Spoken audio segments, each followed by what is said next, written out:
আমরা কথা বলবো রাসূল সাল্লাল্লাহু আলাইহি সাল্লামের আদর্শ নিয়ে। কি নিয়ে কথা বলেন? যে কতক্ষণ কথা বলবো এই কতক্ষণ আপনারা যদি আওয়াজ না দেন, যদি চুপ থাকেন, তাহলে ঘুমন্ত মানুষের সামনে কথা বলা ছাড়া আর কিছুই না। কথা বলেন। আমরা কি মসজিদে আছি না কবরস্থানে আছি? মসজিদে যদি থাকি, দয়া করে আমার সাথে যে কতক্ষণ আমি কথা বলবো ইনশাআল্লাহ, এই কতক্ষণ আমার সাথে একটু সময় দিয়ে জোরে আওয়াজ দিয়ে মাঝে মধ্যে একটু আওয়াজ দিতে পারবেন তো ইনশাআল্লাহ? আল্লাহ কবুল করুক বলে আমিন। সূরা আহজাব আয়াত নাম্বার 21, এখান থেকেই তো কথা বলা শুরু করছিলাম নাকি বলেন? সূরা আহজাব আয়াত নাম্বার, লাকাদ কানা লাকুম ফি রাসূলিল্লাহি উসওয়াতুন হাসানাহ। কে বলছে কথাটা ভাই? আল্লাহ রাব্বুল আলামিন বলছে। কি বলছে দেখেন, আল্লাহ রাব্বুল আলামিন নিজে বললেন, লাকাদ কানা লাকুম ফি রাসূলিল্লাহি উসওয়াতুন হাসানাহ। বান্দা, তোমাদের জন্য উত্তম আদর্শ একজন লোক রব্বুল আলামিন মনোনীত করে দিয়েছেন। দুনিয়া সৃষ্টি থেকে কিয়ামত পর্যন্ত যতগুলো মানুষ এসেছিল, আসছে এবং আসবে, এতগুলো মানুষ থেকে রব্বুল আলামিন একজন ব্যক্তিকে নির্বাচন করে দিয়েছিলেন, তার নাম মুহাম্মদুর রাসূলুল্লাহ সাল্লাল্লাহু। বিশ্বাস হয়? তা আল্লাহ রাব্বুল আলামিন যেহেতু আমাকে আপনাকে নির্দেশ দিলেন, যদি আমি আর আপনি মনে করি আমরা ঈমানদার, আমরা মুসলমান, তাহলে আল্লাহ রাব্বুল আলামিন আমাদের উভয়কে নির্দেশ দিলেন একটাই ডিউটি, যতদিন দুনিয়ার জমিনে বাঁচবে, যতদিন নিঃশ্বাস থাকবে, ততদিন পর্যন্ত এই দুনিয়ার জমিনে আদর্শ একজনকে মানতে হবে, রাসূল আকরাম সাল্লাল্লাহু আলাইহি ওয়াসাল্লাম। এর বাইরে আছে কোন আদর্শ? আছে কোন আদর্শ? আল্লাহর কোরআনের নির্দেশ মানা ফরজ না নফল? এখন আমি আর আপনি সবাই কি মানি? কথা বলেন, মানি? বাস্তবে মানি না। বাস্তবে বিশ্বাস হয় না। খেয়াল করেন, আপনার জিন্দগিটা আপনি বিবেচনা করেন, আমার জিন্দগিটা আমি বিবেচনা করি। আল্লাহ রাব্বুল আলামিন আমাদেরকে যে আদেশ দিলেন, এই আদেশগুলো আমরা প্রত্যেকটা পুঙ্খানুপুঙ্খ রূপে কতক্ষণ পর্যন্ত জীবনের প্রত্যেকটা মুহূর্তে, প্রত্যেকটা প্রয়োজনে, প্রত্যেকটা কাজে, প্রত্যেকটা আমলে আমি আর আপনি কতক্ষণ পর্যন্ত কোরআন ফলো করি? একটু চিন্তা করে দেখেন। তেমন ফলোই করি না। তেমন ফলোই কি করি না। অথচ আমার আর আপনার জন্য পুরো কোরআনকে ফলো করা ছিল ফরজ। কি ছিল? কি ছিল ভাই? ফরজ ছিল না? ছিল। এখন আমার আর আপনার অবস্থা কি? এই দুনিয়ার জমিনে আমি আর আপনি, এই দুনিয়ার জমিনে আমি আর আপনি যে যেই দলকে পছন্দ করি, যে যেই খেলোয়াড়কে পছন্দ করি, তাকে আদর্শ কি বিশ্বাস হয় না? এবার দেখেন একটু আরেকটু ডিটেইলস বলি, তাহলে বুঝতে পারবেন। আমরা যারা আওয়ামী লীগ করি, তারা আমরা বঙ্গবন্ধুকে কি মানি? আদর্শ। যারা বিএনপি করে জিয়াউর রহমানকে আদর্শ মানে, যারা জাতীয় পার্টি করে হোসেন মোহাম্মদ এরশাদকে আদর্শ মানে। অথচ যারা খেলাকে ভক্ত করে, যারা খেলোয়াড়দেরকে ভক্ত করে বা ভক্তি করে, যারা খেলা ভক্ত, এরা কেউ মেসিকে, কেউ নেইমারকে, কেউ বা কোনো ক্রিকেটারকে কি করে? আদর্শ মানে। আপনি যদি নিজেকে মুসলমান দাবি করেন, আল্লাহর গোলাম দাবি করেন, আপনি যদি মনে করেন আপনার জন্য আল্লাহ রাব্বুল আলামিনের প্রত্যেকটা আদেশ নিষেধ পালন করা ফরজ, তাহলে আজ থেকে, এই মুহূর্ত থেকে আপনাকে দুনিয়ার সকল আদর্শ বাদ দিয়ে একমাত্র একজন ব্যক্তিকে আদর্শ মানা লাগবে। তিনি কে? এত আস্তে আমার কথা বোঝা যায় না? সাউন্ড কি বেশি হয়? একটু ডিস্টার্ব যদি বলবেন যে সাউন্ড একটু বেশি হয় মনে হয় না? ঘর তো একটু ছোট, এই জন্য প্রতিধ্বনিটা একটু বেশি, ঠিক না? তার মধ্যে আবার জানলা তো লক, যেহেতু এসি চলে। একটু খেয়াল করেন, এই যে আল্লাহ রাব্বুল আলামিন আদেশ দিলেন একজনকে মানো, একজনকে ফলো করো। আমরা আমলের ক্ষেত্রে দেখতে পাই যে আমরা আল্লাহ রাসূলকে অনেক আমলের ক্ষেত্রে ফলো করি না। আমরা কাকে ফলো করি? আমরা মন গড়া কিছু ইবাদত করি। আমরা কিছু আলেম উলামাদের থেকে কিছু তথ্য উপাত্ত নিয়ে ছোট থেকে যেভাবে আমরা ইসলাম শিখছি, ইসলাম দেখছি, ইসলাম যেভাবে আলেম উলামারা চালাইছে ওইভাবেই আমরা ফলো বেশি করি। কিন্তু আসলে মূলত আল্লাহ রাব্বুল আলামিন আমাকে আপনাকে ইসলাম মানাটা কি করে দিছে? ফরজ করে দিছে কি দেয় নাই? দিছে কি দেয় নাই? দিছে। একটু খেয়াল করে দেখেন, একই আয়াতে আল্লাহ বললেন, লিমান কানা ইয়ারজুল্লাহ ওয়াল ইয়াউমাল আখির। আল্লাহ রাব্বুল আলামিন বললেন, যদি কেউ তোমরা আল্লাহকে বিশ্বাস করো, পরকালকে বিশ্বাস করো, ওয়া যাকারাল্লাহ কাসীরা, তাহলে তোমরা বেশি বেশি আল্লাহকে স্মরণ করো। কি করো? বেশি বেশি আল্লাহকে এই স্মরণ বলতে ভাইজান বেশি বেশি আল্লাহর জিকির করা বিষয়টা এরকম না। আপনার ঘুম থেকে উঠা থেকে শুরু করে আবার বিছানা যাওয়া পর্যন্ত আপনি সারাদিন যতগুলো কাজ করলেন, 5 ওয়াক্ত নামাজ, টয়লেটে যাওয়া, চলাফেরা করা, বাজার করতে যাওয়া, আপনি যা কাজ করলেন, মসজিদে ঢুকলেন, মসজিদ থেকে বের হইলেন, এক কথায় শেষ। সকল কাজ যদি আপনি রাসূল সাল্লাল্লাহু আলাইহি ওয়াসাল্লামের সুন্নাহ মোতাবেক করতে পারেন, তাহলেই প্রত্যেকটা কাজে আপনি আল্লাহকে স্মরণ করছেন। সুবহানাল্লাহ কি হবে? খেয়াল করেন, ভুল আছে কথা? খেয়াল করে দেখেন, আল্লাহ রাসূল সাল্লাল্লাহু আলাইহি ওয়াসাল্লামকে আল্লাহ আদর্শ বানাইলেন। ইসলাম প্র্যাকটিক্যালি শিক্ষা দিবেন আমাকে আপনাকে, যদিও আমার আপনার ওস্তাদ, কিন্তু রাসূল সাল্লাল্লাহু আলাইহি ওয়াসাল্লাম সাহাবায়ে কেরামদেরকে সরাসরি নিজে প্র্যাকটিক্যালি ইসলাম শিক্ষা দিবেন কি দেয় নাই? দিবেন কি দেয় নাই? এই দুনিয়ার মধ্যে সাহাবায়ে কেরাম রাসূল সাল্লাল্লাহু আলাইহি ওয়াসাল্লামের সংস্পর্শ পাইছেন, তার থেকে যে ইসলামটা শিখছেন, ওই ইসলামটা ঠিক নাকি আমার আর আপনার বর্তমান দুনিয়ায় যে ইসলাম চলে এটা ঠিক? কোনটা ঠিক? একটু খেয়াল করে দেখেন। এবার আসেন কথায়। এই যে আল্লাহ রাব্বুল আলামিন বললেন সূরা আয-যারিয়াত আয়াত নাম্বার 56, সূরা আয-যারিয়াত আয়াত নাম্বার 56, সবাই জানেন আয়াতটা, ওমা খালাকতুল জিন্না ওয়াল ইনসা ইল্লা লিয়াবুদুন। আল্লাহ বলতেছেন আমি শুধুমাত্র জিন এবং মানুষকে বানাইছি, ডিউটি একটাই দিছি, শুধুমাত্র আমি আল্লাহ রাব্বুল আলামিনের ইবাদত করবে। মানে কি? মাথা নত করবে, বর্ষতা স্বীকার করবে, আনুগত্য করবে। খেয়াল করেন, ইব্রাহিম আলাইহিস সালামকে আল্লাহ রাব্বুল আলামিন বলছিলেন সূরা বাকারা আয়াত 131 সম্ভবত, আল্লাহ রাব্বুল আলামিন বলছিলেন ইয ক্বালা লাহু রাব্বুহু আসলিম। আল্লাহ আদেশ দিলেন ইব্রাহিম আলাইহিস সালামকে মাথা নত করো। কি আদেশ দিয়েছে? আল্লাহ আদেশ দিলেন, কি দিলেন? মাথা নত। আল্লাহ রাব্বুল আলামিন আদেশ দিতে দেরি ইব্রাহিম আলাইহিস সালাম বলছেন ক্বালা আসলামতু লিরাব্বিল আলামিন।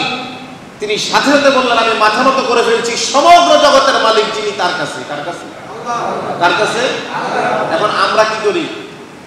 আমরা তো এখন আর মাথা নত আল্লাহর কাছে করি না, মাথা নত করি আমরা যেই কাজের মধ্যে গেলে, যেই ইবাদতের মধ্যে গেলে, আল্লাহর জমিনে আল্লাহর দ্বীন কায়েম করতে গেলে বিশ্বনবীর আদর্শ বুকে ধারণ করে যদি এই দুনিয়ার জমিনে ইসলাম কায়েম করার চেষ্টা করি, সেক্ষেত্রে দেখা যায় আমরা চাকরির ভয় করি, মিম্বরে বসে হক কথাগুলো আমরা ইমামরা খতিবরা বলি না, আমরা চাকরির ভয় করি, সন্তান হারানোর ভয় করি, জীবন হারানোর ভয় করি। তাহলে আপনাদের কাছে আমার প্রশ্ন, যে দায়িত্ব নিয়ে আল্লাহ রাব্বুল আলামিন দুনিয়ার জমিনে পাঠাইছেন, সে দায়িত্ব আমার আপনার মধ্যে আছে?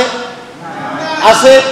1000 মসজিদের মিম্বার থেকে যদি 1000 মসজিদের খতিব যদি কোরআন সুন্নাহ থেকে হক কথাগুলো এই দুনিয়ার জমিনের মানুষদেরকে বলতো, তাহলে এই দেশে আর বছরে কোনো ওয়াজ লাগতো না। কি লাগতো না? ওয়াজ লাগতো না। বিশ্বাস হয় না?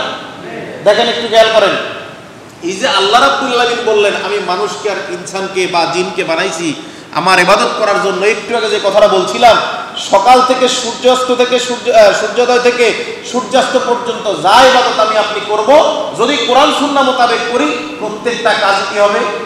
ইবাদত। কি হবে? তাহলে আমরা পারবো তো ইনশাআল্লাহ? যে কাজটা আল্লাহ রাসূল যেভাবে করছে সেভাবে করতে পারবো তো? খেয়াল করে দেখেন, একটু চিন্তা করেন, আল্লাহ রাব্বুল আলামিন কি বললেন? সূরা আহজাবের 45 থেকে 48 নম্বর আয়াতে এখানে অনেকগুলো কথা আছে। সময়ের অভাবে সেদিকে আর গেলাম না, আমি মূল কথায় চলে যাই। আমার টার্গেটটা ছিল সেখান থেকে কথা স্টার্ট করা, সময়ের অভাবে এখন আমরা কথা বলবো সূরা আল ইমরান আয়াত নাম্বার 31। সূরা আল ইমরান আয়াত নাম্বার, আল্লাহ রাব্বুল আলামিন বললেন কুল ইন কুনতুম তুহিব্বুনাল্লাহা ফাত্তাবিউনি। বলছেন কিনা? কুল ইন কুনতুম তুহিব্বুনাল্লাহ। আল্লাহ রাব্বুল আলামিন নিজে নির্দেশ দিলেন, নবী আপনি বলে দিন, যদি তোমরা আল্লাহ রাব্বুল আলামিনকে ভালোবাসো, যদি তোমরা, কথা বলে না, যদি তোমরা, একটু চিন্তা করে দেখেন তো এখানে আমরা যারা আছি তারা সবাই কি আল্লাহকে ভালোবাসি? সবাই ভালোবাসি? হ্যাঁ? আমার সন্তানের চেয়ে বেশি ভালোবাসি, আমার স্ত্রীর চেয়ে বেশি ভালোবাসি, ভাই বোন বন্ধুর চেয়ে বেশি ভালোবাসি, আমার জীবনের চেয়ে বেশি ভালোবাসি। কিন্তু যখন দেখা গেছে আমার অর্থ সম্পদের চেয়েও কি বেশি ভালোবাসি, এই আলোচনা যখন খতিব সাহেব করে মসজিদে, তখন দেখা গেছে মানিব্যাগ আর বের হয় না। সূরা বাকারা আয়াত 165 মাঝখানের অংশ, আল্লাহ রাব্বুল আলামিন বললেন ওয়াল্লাযিনা আমানু আশাদ্দু হুব্বাল লিল্লাহ। কি বলছেন? আল্লাহ নিজে বলছেন মুমিন সেই ব্যক্তি যে ব্যক্তি আমি আল্লাহকে সবচেয়ে বেশি ভালোবাসে। এখন মুমিন হইতে হলে আগে কি করতে হবে? আল্লাহকে বেশি ভালোবাসতে হবে। তাই আল্লাহ কি বললেন, কুল ইন কুনতুম তুহিব্বুনাল্লাহ, যদি আল্লাহকে তোমরা বেশি ভালো ফাত্তাবিউনি, একটা শব্দ মাত্র, এর গুরুত্ব, এর তাৎপর্য, এর ওজন অনেক অনেক হাজার গুণ বেশি। সুবহানাল্লাহ। আল্লাহ বললেন, নবী বলে দিন ফাত্তাবিউনি, আমি নবীকে অনুসরণ অনুকরণ করো। এবার অনুসরণ অনুকরণ কিভাবে করবেন একটু খেয়াল করেন। অনুসরণ করার পদ্ধতি আছে না নাই? আছে না নাই? আছে। কেমন সেটা একটু খেয়াল করেন। মুসনাদে আহমদ হাদিস নাম্বার 4870। কোন কিতাব? মুসনাদে আহমদ হাদিস নাম্বার 4870 নাম্বার হাদিস। খেয়াল করেন, আন মুজাহিদ রাহমাতুল্লাহি আলাইহি, ইনি একজন তাবেঈ, তিনি বলতেছেন, হাদিসটা তিনি বর্ণনা করছেন, বলেন কুন্না মা'a ইবনে উমার ফি সাফারিন, আমরা আব্দুল্লাহ ইবনে ওমরের সাথে একটা সফরে গেছি। কোথায়? আব্দুল্লাহ ইবনে ওমরের সাথে একটু সফরে। তিনি বলতেছেন, মুজাহিদ তিনি একজন তাবেঈ, তিনি বলতেছেন আব্দুল্লাহ ইবনে ওমর উনি সাহাবী, ওনার সাথে আমরা কোথায় গেলাম? সফরে। ফামাররা বিমা ফাকানা বিমাররিন ফাআদা আনহু, তিনি বলেন আমরা একটু সামনে যাওয়ার পরে, সফরে যাওয়ার পরে হঠাৎ করে একটা জায়গা থেকে তিনি কি করলেন, আব্দুল্লাহ ইবনে ওমর সরাসরি না গিয়ে, সোজা রাস্তা আছে, রাস্তা খোলা আছে, সামনে না গিয়ে তিনি একটু পাশ কেটে গেলেন। কিভাবে গেছেন? কথা বুঝছেন? কিন্তু আমরা যাইতেছি, রাস্তা সামনে ঠিকই আছে, কিন্তু একটা জায়গা যাওয়ার পরে রাস্তা আছে, এরপর আব্দুল্লাহ ইবনে ওমর রাস্তা দিয়ে সোজা যান নাই, একটু সাইড হয়ে একটু ঘুরে গেলেন।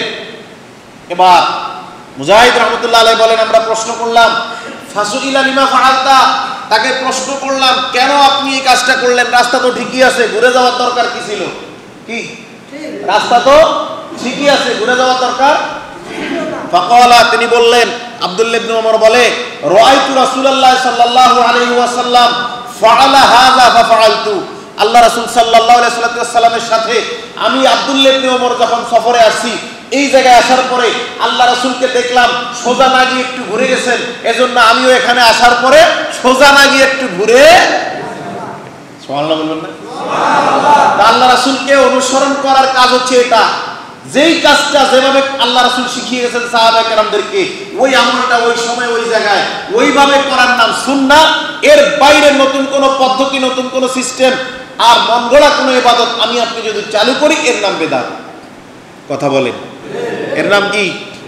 এবার একটু খেয়াল করেন তো, আমাদের এখানে আমরা যারা এখন বসে আছি, সত্য কথা যেটা, কাউকে খুশি করার জন্য না, আমরা এখানে যারা বসে আছি, আমার 100% আত্মবিশ্বাস, আমরা যারা বসে আছি এখানে সবচেয়ে আমাদের হুজুর আব্দুল মান্নান হুজুর, আমি ওনার নাম নিলাম, বেয়াদবি মাফ করবেন হুজুর, উনি আমাদের সবার চেয়ে দামি মানুষ, সম্মানী ব্যক্তি। কথা বলেন, খেয়াল করেন কথার আগে বুঝাচ্ছি। এখন উনি যেই টিচিংটা দিবে আপনাদেরকে, আমার টিচিং এর চেয়ে 1000 গুণ বেশি ভালো উত্তম টিচিং উনি আপনাদেরকে। কথা বলে না? একটা শিক্ষা প্রতিষ্ঠানে 30 জন শিক্ষক যদি থাকে, সেখানে স্টুডেন্টদের মন আকর্ষণ করতে পারে 2-3 জন টিচার, এর চেয়ে বেশি না। কি হয় না? এখন যে শিক্ষাটা আল্লাহ রাসূল সাল্লাল্লাহু আলাইহি ওয়াসাল্লাম সাহাবায়ে কেরামদেরকে নিজে দিয়েছেন, ওই শিক্ষাটা দামি না আমি আর আপনি মন গড়া যে ইবাদত করি ওইটা দামি? ওটাই তো দামি। এখন শিক্ষক আল্লাহ রাসূল সাল্লাল্লাহু আলাইহি ওয়াসাল্লাম আমাদের, নাকি আমরা শিক্ষক রাসূল সাল্লাল্লাহু আলাইহি ওয়াসাল্লামের? কে শিক্ষক? ঠিক আছে তো? আল্লাহ আদেশ দিলেন, লাকাদ কানা লাকুম ফি রাসূলিল্লাহি উসওয়াতুন হাসানা, আদর্শ দর রাসূল সাল্লাল্লাহু আলাইহি ওয়াসাল্লামকে আসতেছি সামনে। খেয়াল করেন, এবার দেখেন আল্লাহ রাব্বুল আলামিন বললেন, নবী বলে দিন ফাত্তাবিউনি, আমি নবীকে অনুসরণ করো। কোন আয়াত মনে আছে? সূরা আল ইমরান আয়াত নাম্বার 31, মনে আছে তো? আল্লাহ বললেন, কুল ইন কুনতুম তুহিব্বুনাল্লাহ, যদি আল্লাহকে ভালোবাসো ফাত্তাবিউনি, আমি নবীকে ভালোবাসো। এবার আসল কথা, নবীকে ভালোবাসো না, নবীকে অনুসরণ করো। নবীকে কি করো? নবীকে ভালোবাসার ক্ষেত্রে যে হাদিসটা আমরা সবাই জানি, আল্লাহ রাসূল কি বলছেন সেখানে একটু খেয়াল করেন। মুরব্বি যেহেতু বলছে কথাটা বলেই দেই। আল্লাহ রাসূল বলছে, মান আহাব্বা সুন্নতি ফাকাদ আহাব্বানি ওয়া মান আহাব্বানি কানা মাই ফিল, এটা বলছে তো? মান আহাব্বা সুন্নতি, রাসূল বলছে যে আমার সুন্নাত ভালোবাসবে, ফামান আহাব্বানি, সে আমি নবীকে ভালোবাসবে। ওয়া মান আহাব্বানি, যে ব্যক্তি আমি নবীকে ভালোবাসে, কানা মাই ফিল জান্নাহ, আল্লাহ রাসূল বলে নাই সেই ব্যক্তির জান্নাতের জামিনদার আমি। আল্লাহ রাসূল বলে নাই ওই ব্যক্তির জান্নাতের জন্য আল্লাহর কাছে দোয়া করব আমি। আল্লাহ রাসূল বলে নাই ওই ব্যক্তি জান্নাত পাবে। আল্লাহ রাসূল বলে নাই সে ব্যক্তি জান্নাতে যাওয়ার জন্য রেডি হোক। আল্লাহ রাসূল নিজে বলছেন ওই ব্যক্তিকে আমি নবী নিজে সাথে নিয়ে জান্নাতে যাব। সুন্নাতের গুরুত্ব কতটুকু বুঝছেন? রাসূল কি বলছে? আমি নবী তাকে সাথে নিয়ে যাব। কোথায় যাব?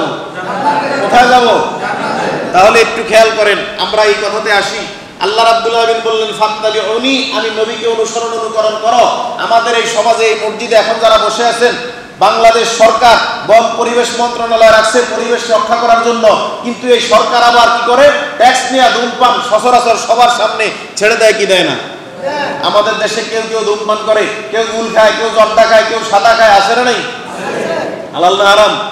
কথা কয় না, হালাল না হারাম? ধূমপান এখানে আছেন অনেকেই, হয়তো বা কেউ করেন অথবা করেন না। আপনার কাছে আল্লাহর রাস্তায় অনুরোধ করব, যদি আপনি মনে করেন যে আল্লাহ রাব্বুল আলামিন আমাকে নির্দেশ দিয়েছে রাসূলের আদর্শ মানার, তাহলে আমি রাসূলকে ফলো করব, এটা যদি মনে করেন, আপনার কাছে আমার প্রশ্ন, আজ পর্যন্ত পুরো জিন্দেগিতে যত ওয়াজ আলোচনা শুনছেন, আল্লাহ রাসূল কোথাও বিড়ি খাইছেন, গুল খাইছেন, জর্দা খাইছেন, একটা হাদিস পাইছেন? কথা বলেন, পাইছেন? তাহলে এটা খাওয়া যাবে না বন্ধ করা লাগবে? বন্ধ করা লাগবে কি না? সূরা হাসর আয়াত নাম্বার 7 মাঝামাঝি অংশ। সূরা হাসর আয়াত নাম্বার 7 মাঝামাঝি অংশ। আল্লাহ রাব্বুল আলামিন বললেন মা আতাকুমুর রাসূলু ফাখুযুহু ওয়া মা নাহাকুম আনহু ফান্তাহু। আল্লাহ রাসূল সাল্লাল্লাহু আলাইহি ওয়াসাল্লাম যা করছেন করার জন্য বলছেন এটা করো, যেটা করেন নাই করার জন্য নিষেধ করছেন সেটা বাদ দাও। কার আদেশ? কার আদেশ? আল্লাহ রাব্বুল আলামিনের আদেশ। কার আদেশ? এবার আসেন, এরপরেও বাংলাদেশে কিছু হুজুর ধূমপানকে, যেটা আল্লাহ রাসূল খায় নাই, এটাকে অনেকে মাকরু বলে, অনেকে বা কি বলে? জায়েজ বলে, বলে না? এবার মাকরু বলে, যেটা খেয়াল করেন, মাকরু শব্দের অর্থ অপছন্দনীয়। কি? হারামের ব্যাখ্যা একটু পরে আসতেছি। মাকরু অর্থ কি? এবার অপছন্দনীয় কার কাছে? আমার কাছে না যে খায় তার কাছে, না আল্লাহ এবং তার রাসূলের কাছে? কথা বুঝেন কিন্তু। মাকরু অর্থ কি? অপছন্দনীয় কার কাছে? যে খায় তার কাছে, না যে মালিক রব্বুল আলামিন তার কাছে? এখন যেটা আল্লাহ রাব্বুল আলামিনের কাছে অপছন্দনীয়, খেয়াল করেন কথাটা, যেটা আল্লাহ রাব্বুল আলামিনের কাছে অপছন্দনীয়, সেই জিনিসটা আমি আপনি কেউ ধূমপান করে এসে মসজিদে এসে দাঁড়াই, পকেটেও থাকে, গায়ের মধ্যে থেকে বিশ্রী গন্ধ বের হয়, পাশের নামাজি ব্যক্তি নামাজ আদায় করতে। এখন সিদ্ধান্ত নেন, কি মসজিদে আসবেন না নামাজ ছাড়ে দিবেন? কথা বলেন, মসজিদে আসতে হবে না? খেয়াল করেন, এবার স্পষ্ট একটা কথা বলি। সহিহ বুখারী হাদিস নাম্বার 856 নম্বর হাদিস, সহিহ মুসলিম হাদিস নাম্বার 562। শুধু তাই নয়, একই হাদিস মুসনাদে আহমদ হাদিস নাম্বার 27833 নম্বর হাদিস। হাদিস মাত্র একটা। খেয়াল করেন, আমাদের দেশের উলামায়ে কেরাম মসজিদে পেঁয়াজ খেয়ে এসো না, রসুন খেয়ে এসো না, এই হাদিসটা সবাই প্রায় বলে এবং স্পষ্ট প্রত্যেকটা হাদিসে আছে এই হাদিস, এই কথাগুলো সুমান ওয়া মাসালান, এই কথাগুলো আছে। রসুন এবং পেঁয়াজ খেয়ে মসজিদে আসবে না, কাঁচা পেঁয়াজ কাঁচা রসুন খেয়ে কোথায় আসবে না, এটা সবাই আমরা অনেকেই জানি, কিন্তু একটা হাদিসের দলিল দেই। খেয়াল করেন, এই যে এতক্ষণ রেফারেন্স দিলাম, আল্লাহ রাসূল বলেন আন আনাস রাদিয়াল্লাহু আনহু ক্বালা রাসূলুল্লাহ সাল্লাল্লাহু আলাইহি ওয়াসাল্লাম মান আকালা মিন হাযিহি শাজারাতি। আল্লাহ রাসূল বলছেন, আনাস থেকে বর্ণনা হাদিসটা, কি বলছেন? মান আকালা মিন হাযিহি শাজারাতি। আল্লাহ রাসূল গাছটা ধরে সাহাবীকে বলছেন, সাহাবীদেরকে, যে ব্যক্তি এই গাছটা ভক্ষণ করবে। কথাটা কি? আমার হাতে কি আছে এখন? কি আছে? আল কোরআন আছে না? আমি এখন আপনাদেরকে যদি বলি এটা কি, আপনারা বলবেন কোরআন। তো সাহাবায়ে কেরামদেরকে এরকম আল্লাহ রাসূল সাল্লাল্লাহু আলাইহি ওয়াসাল্লাম হাদিসটাতে যেভাবে আসছে, গাছটা ধরে কি বলছেন? যে ব্যক্তি এই গাছটা খায়, বিড়ি বলেন, গাঁজা বলেন, আসেনি, সাদা বলেন, জর্দা বলেন, গুল বলেন, এটার মূল উপাদান কোনটা? গাছ কিনা? গাছ কিনা? এখন হাদিসটার সাথে মিলান তো। মান আকালা মিন হাযিহি শাজারাতি, আল্লাহ রাসূল বলছেন, যে ব্যক্তি এই গাছটা খাইব কিংবা পান করিব কিংবা ভক্ষণ করিব, আপনি যে ভাষায় নেন না কেন, আল্লাহ রাসূল স্পষ্ট বললেন ফালা ইয়াকরাবান্না, সেজন্য আমাদের নিকটে না আসে। নাম্বার 1। নাম্বার 2 বলছে ওয়ালা ইউসাল্লিয়ান্না মা'ানা, এবং সেজন্য আমাদের সাথে নামাজ আদায় না করে। এখন বলেন, এরপরেও বলবেন ধূমপান হালাল না হারাম? কথা বলেন হালাল না হারাম? এখন যারা করেন কিংবা করতেছেন, এত বছর করছেন, বাদ দিতে পারবেন তো ইনশাআল্লাহ? কথা বলেন সবাই না, কিন্তু যারা বিড়ি খায় তারা করবেন। আজকের যে আলোচনা, আজকের যে মাহফিল, রাসূলের যে জিন্দেগি, আপনি যদি চিন্তা করেন সারা রাত আমি কথা বললাম, হুজুর কথা বললো, আপনারা এসে বসে থাকলেন, কোনো সমাধান নাই, কোনো ফলাফল নাই, যতক্ষণ পর্যন্ত একটা লোক আমল না কি কথা বলেন। সবাই যদি চিন্তা করেন যে সবাই এখানে বিড়ি খাওয়ার মতো 10 জন আছে, মনে করেন সবাই যদি চিন্তা করে না আমি ছাড়বো না আরেকজন ছাড়বে, আমি ছাড়বো না আরেকজন ছাড়বে, আসলে কেউই ছাড়বে না। একটু চিন্তা করে দেখেন, আপনি যদি ছেড়ে দেন, এই মাহফিলের উসিলায় আল্লাহ রাব্বুল আলামিন হয়তোবা এই উসিলায় আপনাকে কবুল করে নিতে অসম্ভব কিছু আছে? আছে। এবার দেখেন, কথা বলি, আল্লাহ রাসূল সাল্লাল্লাহু আলাইহি ওয়াসাল্লাম জিন্দেগিতে সুদ খেয়েছে কোনোদিন? কথা বলে না। আপনি তো রাসূলকে আদর্শ মানবেন, তো রাসূল জিন্দেগিতে সুদ খায় নাই, আপনি আর আমি যদি খাই তাহলে রাসূলের আদর্শ মানি? মানি। আল্লাহ রাব্বুল আলামিন সূরা বাকারা 275 নম্বর আয়াত, সূরা বাকারা 275 নম্বর আয়াতে সরাসরি কথাটা বলছেন, এবং এই কথাটা আয়াতের মাঝামাঝি অংশ, কিন্তু সুদ নিয়ে অনেকগুলো আয়াত আল্লাহ রাব্বুল আলামিন পবিত্র কোরআন নাজিল করছেন। খেয়াল করেন, আল্লাহ বলছেন আল্লাহুল বাইআ ওয়া হারামার রিবা, তোমাদের জন্য সুদকে কি করছি? আর কি তোমাদের জন্য হালাল করছি? ব্যবসা। এখন আমরা কি করি? ব্যবসা করতে যাই, আয় রে ভাই আরেক পেস। ব্যবসায় আল্লাহ বরকত দিলেন, ব্যবসা রুটি রুজির জন্য সবচেয়ে উন্নত মাধ্যম, যেটা আল্লাহ রাসূল সাল্লাল্লাহু আলাইহি ওয়াসাল্লাম নিজেও কি করছেন। আর এখন আমরা কি করি? কোন রকম একটা পুঁজি নিয়ে যদি কোন রকম একটা দোকান বা ব্যবসা দিতে পারি, কিছুদিন চলার পরে পুঁজি টান, পুঁজি শর্ট, এরপর আমরা কি করি? আবার সুদে টাকা নিই। কথা কয় না? তখন কি হইলো? আমার এই যে আগের মূলধন, হুজুর এখানে আছে, আগের মূলধন আর এখনকার মূলধন হালাল হারাম মিলাইয়া ইকুয়াল টু রেজাল্ট হলো পুরোটাই হারাম। কথা বলেন। আল্লাহ রাব্বুল আলামিন সূরা আল মুনাফিকুনের 9 নম্বর আয়াতে আল্লাহ বলছেন, ইয়া আইয়ুহাল্লাযিনা আমানু লা তুলহিকুম আমওয়ালুকুম ওয়ালা আওলাদুকুম আন যিকরিল্লাহ ওয়া মান ইয়াফআল যালিকা ফাউলাইকা হুমুল খাসিরুন। আল্লাহ নিজে নির্দেশ দিলেন, হে ঈমানদারেরা, যদি মনে করো যে তোমার সন্তান তোমার কাছে দামি, তোমার সম্পদ তোমার কাছে দামি, এই দুইটা জিনিস যেন তোমাকে আল্লাহর রাস্তা থেকে সরায়া না রাখে, যদি মনে করো সম্পদের কারণে কিংবা সন্তানের কারণে আল্লাহর রাস্তা থেকে দূরে সরে গেছো, যদি মনে করো, আল্লাহ বললেন ফাউলাইকা হুমুল খাসিরুন, তুমি ক্ষতিগ্রস্ত। তুমি কি? আজকে আমরা হোম লোন করি না? আমরা বিভিন্ন রকম হোম লোন করি, তো যে ঘরের মধ্যে লোনের টাকা উঠে আছে, ঘরের মধ্যে বিল্ডিং করলেন আর ঘর করলেন, থাকলেন, নামাজ পড়লেন, খাইলেন, ইবাদত করলেন, যা করলেন, পুরো জিন্দেগিটাই বাদ। কথা বুঝেন? পাঁচতলা দরকার নাই, আপনি কুড়ে ঘরে থাকেন, অসুবিধা আছে? অসুবিধা আছে? তাহলে আল্লাহ রাসূল সুদ খায় না, আমি সুদ খাবো না, আল্লাহ রাসূল সুদ দেয় না, আমি সুদ দেব না। কথা বলেন, পারবো তো ইনশাআল্লাহ? খেয়াল করেন কথাগুলো। এবার আসেন, আল্লাহ রাসূল কি ঘুষ দিয়েছে কোনোদিন? বাংলাদেশে আওয়ামী লীগ সরকার, শেখ হাসিনা পলায়ন করার পরে বাংলাদেশের যে কন্ডিশন, একটু খেয়াল করে দেখেন তো। মিডিয়া নিউজ যা আমি আপনি দেখতেছি, হাজার হাজার কোটি টাকা পাচার করছে কি করে নাই? করছে কি করে নাই? এক একজন অফিসার তার বেতন যা, এর চেয়ে হাজার গুণ, 2টা গাড়ি 4টা বাড়ি, এরকম আছে না নাই?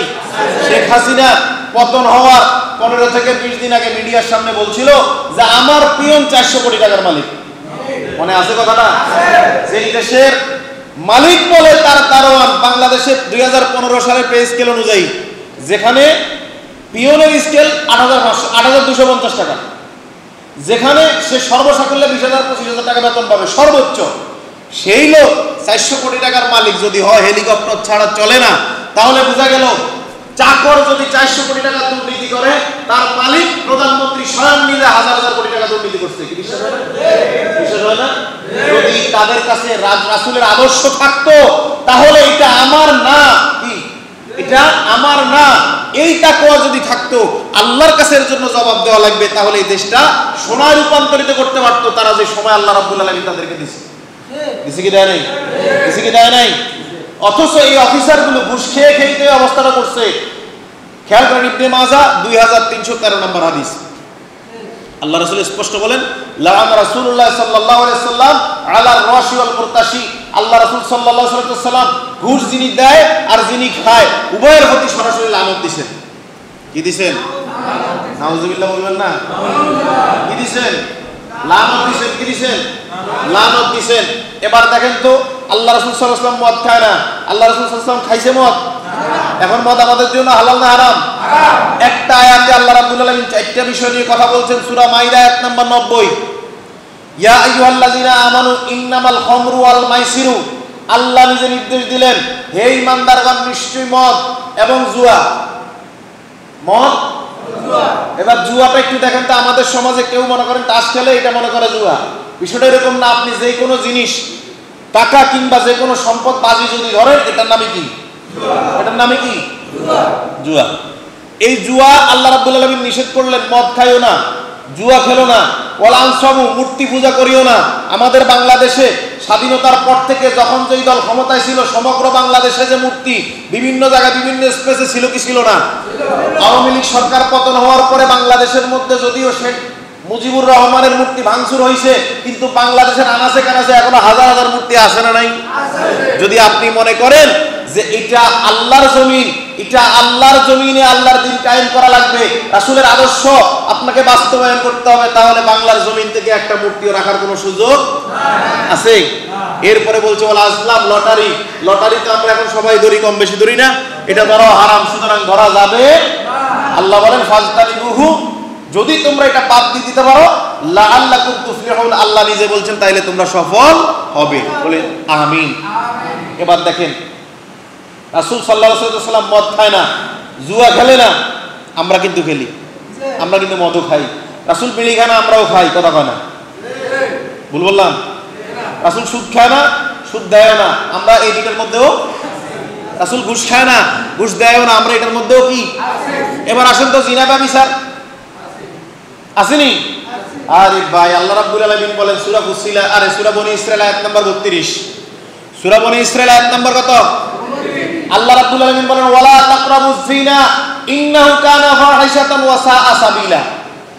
আল্লাহ নিজে বললেন জিনার কাছেও যাইও না, কারণ এটা সবচেয়ে খারাপ কাজ এবং গুনাহের রাস্তা। বলে নাউজুবিল্লাহ। এবার দেখেন আমরা তো সবাই মারা যাব, মরে যাব না? মরার পরে আমাদেরকে আমলনামা দিবে তো, আমলনামা দেওয়ার পরে সব দেখবো। নেককার যিনি তিনি এটা বিশ্বাস করে নেবেন, অসুবিধা নাই। যিনি গুনাহগার তিনি বিশ্বাস করতে চাইবেন না, এটাও সবাই জানে। কি কথা বলেন? কিন্তু একটা আমল দেখার পরে আপনার আমার কাছে অবাক হবেন আমি আর আপনি, সেটা কি? এই যে একটু আগে বললাম জিনা, আমলনামা হাতে দেওয়ার পরে দেখবেন আপনার জিন্দেগিতে এটা কোন আলামত, প্রায় 30,000, 35,000, 50,000 জিনার রেকর্ড এখানে লেখা। আপনি আমল করছেন কি করেন না সেটা হবে পরে, এখানে আপনি অবাক হবেন। কারণ কি? কারণ আল্লাহ রাসূল নিজে বলছে চোখের জিনাটা হচ্ছে কি? দেখা। আমরা বিভিন্ন নারীদেরকে রাস্তায় দেখার পরে বিভিন্ন রকম দৃষ্টি দেই। এই যে লোলক দৃষ্টি দিলাম, ফিজিক্যালি সম্পর্ক না থাকার পরেও একবার দৃষ্টি দিছি, একটা জিনার গুনাহ আমলনামায়। নাউজুবিল্লাহ বলবো না? একবার দেখছি, কি হলো? একবার অন্তরের মধ্যে এটা নিয়ে বিভিন্ন রকম চিন্তা গবেষণা করছি, এটা কলবের আর একটা জিনা হয়েছে, কি হয় নাই?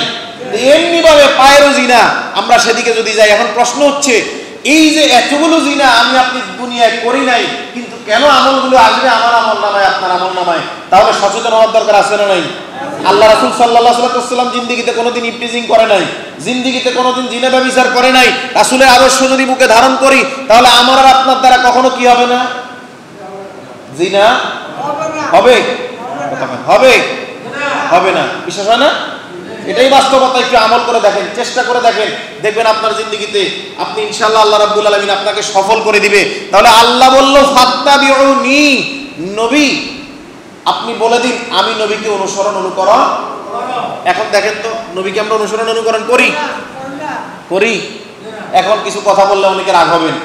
খেয়াল করেন, আল্লাহ রাসূল সাল্লাল্লাহু আলাইহি ওয়াসাল্লামকে আদর্শ যদি মানেন, আল্লাহ রাসূল সাল্লাল্লাহু আলাইহি ওয়াসাল্লাম ফরজ নামাজের পরে সম্মিলিত মুনাজাত দেয় নাই, আমি আর আপনি দেই। কথা বুঝেন কিন্তু আগে। রাসূল দেয় নাই, সাহাবায়ে কেরাম দেয় নাই, আমি আপনি দেই। আল্লাহ রাসূল সাল্লাল্লাহু আলাইহি ওয়াসাল্লাম ইয়া নবী সালামু আলাইকা মিলাদ পড়ে নাই, আমি আপনি পড়ি।